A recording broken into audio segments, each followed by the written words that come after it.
दिला पण एक दोन संजय काका असतील त्यांनी दिले पण बाकीच्या सदस्यांनी आपल्याला पाठिंबा नाही, संजय काकांचे मी विशेष आभार मानेन, कारण काल संध्याकाळी आम्ही स्ट्रॅटेजी ठरवली आणि काका पलीकडच्या गोटात आम्ही जायच्या संदर्भात काही गोष्टी झाल्या, चर्चा झाली आणि त्याप्रमाणे त्यांनी तिकडं जाऊन तिकडच्या गोटातली माहिती देऊन आम्हाला जे मौलिक सहकार्य केलं ते विशेष वाखाणण्यासारखं आहे.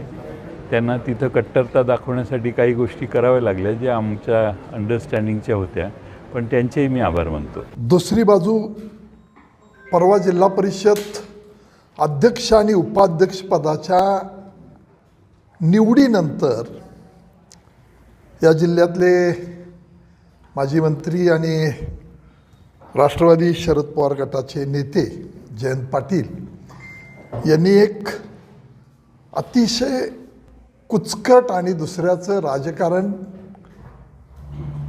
अडचणीत यावं या उद्देशातून त्यांनी एक माझ्यावर स्टेटमेंट केलं. मी जयंत पाटलांना हेच सांगू इच्छितो, तुमचा काळा इतिहास मला काढायला भाग पाडू नका.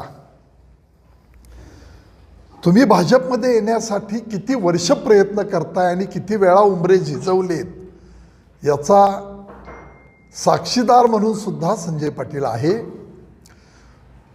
आत आपल्याला घेत नाहीत तरी सुद्धा सलोख्याचे संबंध राहावेत आणि आपल्या राजकीय कारकिर्दीला त्रास होऊ नये या उद्देशानं तुम्ही कुणाकुणाशी ॲडजस्टमेंट करता या बाबी सगळ्या मला माहिती आहेत. स्वतःच्या मतदारसंघापासून गावातले दोन्ही गट आपणच सांभाळायचे, एकमेकाला झुजवायचं आणि कार्यकर्त्यांचं खच्चीकरण करायचं. तुम्हाला वाटत असेल की तुम्ही काही या जिल्ह्यातले राजकीय बोलके भावले म्हणून काही लोकांना वापरलं, खांद्यावर हात ठेवून तुम्ही कुणाकुणाशी विश्वासघाताचं राजकारण केलं, तेव्हा ते काढायला मला भाग पाडू नका. संजय पाटील हा संघर्षातनं तयार झालेला, लोकांनी तयार केलेला कार्यकर्ता आहे. लोकसभेला पराभव झाला, विधानसभेला पराभव झाला, त्याला कारणं अनेक आहेत, पण कुणाच्या दारामध्ये जाऊन माझं राजकीय पुनर्वसन करा म्हणणारा हा संजय पाटील नाही.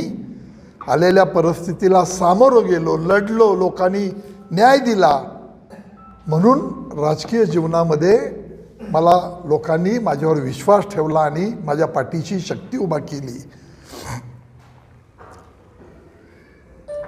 राजकारणामध्ये पहिल्यापासून मी सांगत होतो की जिल्हा परिषदची इलेक्शन झाल्यानंतर अजितदादांची दुर्दैवी दरम्यान, जिल्हा परिषद इलेक्शनच्या दरम्यान अजितदादांचा दुर्दैवी विमान अपघातात मृत्यू झाला.